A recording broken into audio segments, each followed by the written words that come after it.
আসসালামু আলাইকুম রহমতুল্লাহি ওয়া বারাকাতুহু নাহমাদুহু ওয়া নুসাল্লি আলা রাসূলিল আউযু বিল্লাহি মিনাশ শাইতানির রাজিম বিসমিল্লাহির রহমানির রহিম কুল্লু বিদআতিন যালালাহ যালাতিন ফিন্নার যে ব্যক্তি বিদআত করে তার থাকার জায়গা জাহান্নাম এবং আস আর ওই হাদিসটা আপনার স্মরণে থাকতে হবে।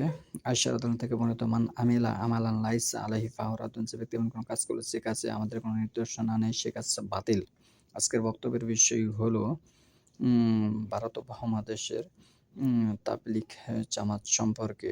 এই জামাত আল্লাহ রাসূল সাল্লাম অনুমতি এবং সমর্থন দেয়নি। আল্লাহ রাসূল সাল্লাম জামানায় এটা সূচনা শুরু হয়নি। এটা শুরু করেছে ভারত হরিনাথপুর মেওয়াত থেকে। তার সূচনা হচ্ছে ইলিয়াস এবং জাকারিয়া সাহেব। তাদের মাধ্যমে এটা প্রতিষ্ঠা লাভ করেছে এবং এটা স্বপ্নীয় পাওয়া ধর্ম। যে ধর্ম আল্লাহর ওহীর মাধ্যমে আসেনি। আল্লাহ রাসূল সাল্লাল্লাহু আলাইহি ওয়াসাল্লামের কোনো সমর্থন নেই, সাহাবীর কোনো সমর্থন, তাবিঈনের কোনো সমর্থন নেই এবং সর্বশেষ ইমাম বুখারী সহ সিয়াসিত্তের কোনো কিতাবের উস্তাদের কোনো সমর্থন নেই। এটা মন গড়া একটি ধর্ম হিসেবে আখ্যায়িত হয়েছে। এর নামই বেদাত। যে ধর্ম আল্লাহ রাসূল সাল্লাল্লাহু আলাইহি ওয়াসাল্লামের অনুমতি দেয়নি সেটার নামই বেদাত। সাহাবীরা যেটা করেনি, অনুমতি দেয়নি সেটার নামই বেদাত। তাবিঈন যেটা করেনি, অনুমতি দেয়নি সেটার নামই বেদাত। আ এবং সবচেয়ে বড় বিষয় হচ্ছে, ভয়ংকর বিষয় হচ্ছে আল্লাহ সূরা বাকারার মধ্যে বক্তব্য দিয়েছে ৭৯ নম্বর আয়াতে যে নিজের হাতে কিতাব লেখে এবং রচনা করে বলে এটা আল্লাহর তরফ থেকে এসেছে, এটা তোমরা পড়াবে, এটা মানো, এটা ধর্ম। সে জাহান্নামে যাবে এবং তার যে অনুসরণ করবে সেও জাহান্নামে। সূরা বাকারা ৭৯ নম্বর আয়াত পড়ে দেখুন।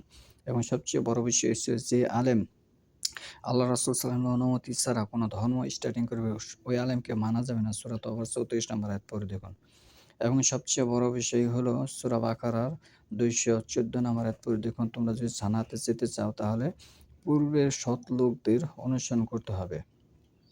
পূর্বে বলতে এবং এখানে অ্যা সৎ লোক নবী, রাসূল, সাহাবী তাদের অনুসরণ করতে হবে। তা নাহলে আপনি জান্নাতে যেতে পারবেন না।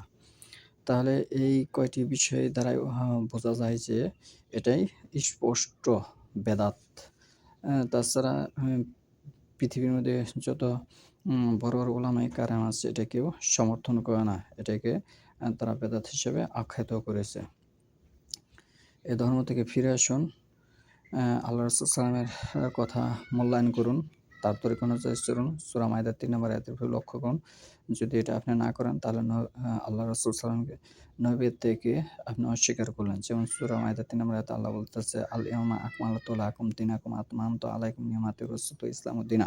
আমি ইসলাম পরিপূর্ণ করে দেখলাম। আল্লাহ রাসূল সাল্লাল্লাহু ইসলাম পরিপূর্ণ করে দেখেছে। ইসলাম আল্লাহ রাজি খুশি হয়েছে। যেটা পরিপূর্ণ হয়ে গেছে সেটার পরে কিভাবে এটা চালু হলো সেটা ধর্ম নয়।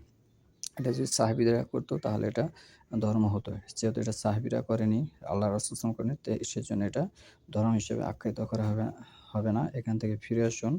কোরআন সুন্নাহ অনুসরণ করুন। সূরা আজ-জাবর ২১ নম্বরে আল্লাহ বলতেছে, লাকাদ কানা ফি রাসূলিল্লাহি উসওয়াতুন হাসানাহ, তোমাদের জন্য আল্লাহ রাসূল সাল্লাল্লাহু আলাইহি ওয়াসাল্লামের মধ্যে রয়েছে উত্তম আদর্শ। তাহলে আমরা সকলেই ধর্মের অনুসরণ করব, কোরআন এবং সুন্নাহ অনুসরণ করব। এবং আল্লাহ রাসূল সাল্লাল্লাহু আলাইহি ওয়াসাল্লাম বিদায় হজ্জের ভাষণে এভাবে বক্তব্য দিয়েছে, তারাকতু ফিকুম শাইইন লা তাযিল্লু বাদাহুমা কিতাবুল্লাহ সুন্নাতি।